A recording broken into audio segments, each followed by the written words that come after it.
রাজনৈতিকভাবে কোন দল সাপোর্ট করতো? হলো বিএনপি করে। আগে ওর বাপ দাদা সবাই আমি কিন্তু এখন এই যে আচ্ছা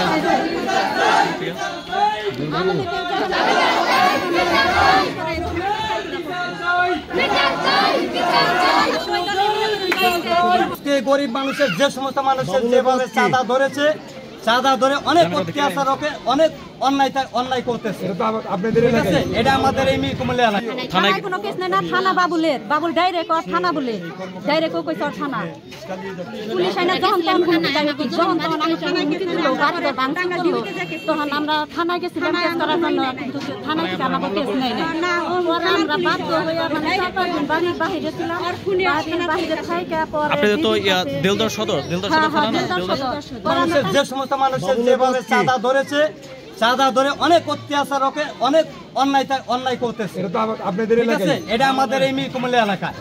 এখন আজকে আমি বলতে চাই ওর গদিতে আমি বলতে চাই বিচার চাই এদের জন্য ঠিক মতো বিচারটা করে এই দেশের জনগণ যেন শান্তিভাবে বাস করতে পারে, এটাই আমার আবেদন, এটাই আমার সবার কাছে, এটা আমার দাবি। আর কোনো কর্মী না, শুধু বাবুল। আর দ্বিতীয়তে আওয়ামী লীগ সরকারের আমলে সবুজ খান নামের একটি ছেলে, এই ছেলে আওয়ামী লীগের ভালোটা পদে থেকে সে অনেক চাঁদাবাজি করছে। এখন বর্তমানে আওয়ামী লীগ সরকার না থাকাতে বিএনপির নেতাদের সাথে যুক্ত হয়ে বিএনপির বাবুলের সাথে সে জড়িত হয়ে এখন সে চাঁদাবাজি করতেছে। তারা স্বাস্থ্য ভাই একটা বিএনপি একটা আওয়ামী লীগ। আবার এই সবুজের বাবার নাম দিয়েছে মুক্তিযোদ্ধা, আসলে ও মুক্তিযোদ্ধার সন্তান না, ওর বাবা না, ওর যে চাচা ছিল সেই ছিল মুক্তিযোদ্ধা, সেই চাচার ঠিকানায় এখনো বর্তমানে মুক্তিযোদ্ধার ভাতা খাচ্ছে, প্লাস এই গরিব মানুষের অত্যাচার করতেছে এই বাবুলের সাথে। আজকে এই যে এই মিরকুমলি গ্রামে আবু কাইজের বাড়িটা এই চাঁদাবাজিরা যায় চাঁদা দিতে পারে না, এই বিদায় চাঁদা নিচে, তারপরে আরো যত চাঁদা চাইছে দিতে পারেনি, পরে এই আবু বাড়িঘর ভাঙচুর করছে, তাকে বাড়ি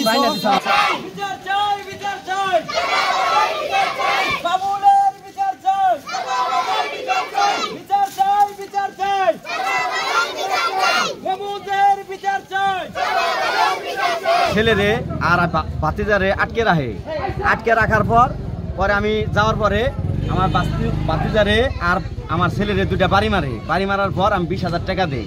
তারপরে যাওয়ার পর আমি বাড়িতে যেয়ে যে আরো 80,000 টাকা দে, টাকা না দিতে পারলে তারা বাড়ি ছাড়াবি। পরে হ্যাঁ সঙ্গভঙ্গ নিয়ে আমার বাড়িঘর কুপিয়ে তছনছ করে লাইছে। পরে আমি 2টা মামলা দিছি, উঠে থানায় গেছি, থানায় থেকে আমার মামলা নেয়।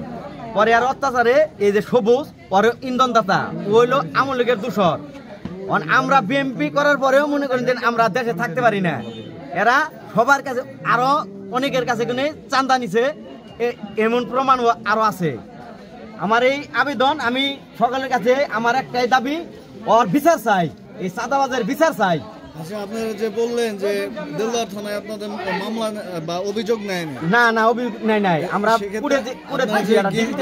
কি বলছে পুলিশ? এরা বলছে যে হে তো বিএনপির নেতা, হে ফোন দেয় পুলিশ আনে, হ্যাঁ কথা ছাড়া কেউ বাইরে যায় না। পুলিশ বলছে আপনাদের? জি, পুলিশ আমার বাড়িতে আসছিল নগদ। আমি অভিযোগ করার পর পুলিশের নামটা মনে আছে না? কোন পুলিশ? দারোগার নাম মনে আছে? আমার বউ বলতে পারবো, আমি বাড়িতে আসছিলাম না। পরে আমার বউ আসছিল, ওখানে তর্ক বিতর্ক হয়েছে। পরে আমার বউরেও কয় ওরে ধরে নিয়ে যান। পরে আমার বউ কইছে কে আমাকে ধরে নেবে, তুমি চাঁদাও চাইবে, আবার আমাকে মারলাও, আমার বাড়ি ঘর কুপাইছ, তারপরে আবার তুমি পুলিশ নিয়েছ। পরে পুলিশে বলছে যে তুমি পুলিশ নিয়ে আসছো কেন? ওই কয়ে বাড়ির থেকে নেমে গেছে গা।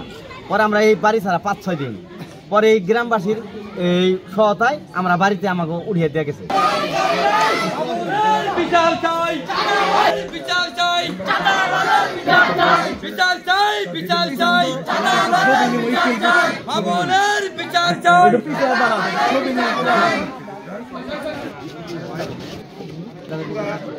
কে করে চাঁদাবাজি? বাবুল খান। কত টাকা তোমার কাছে চাঁদা নিছে? কত টাকা? 30-40।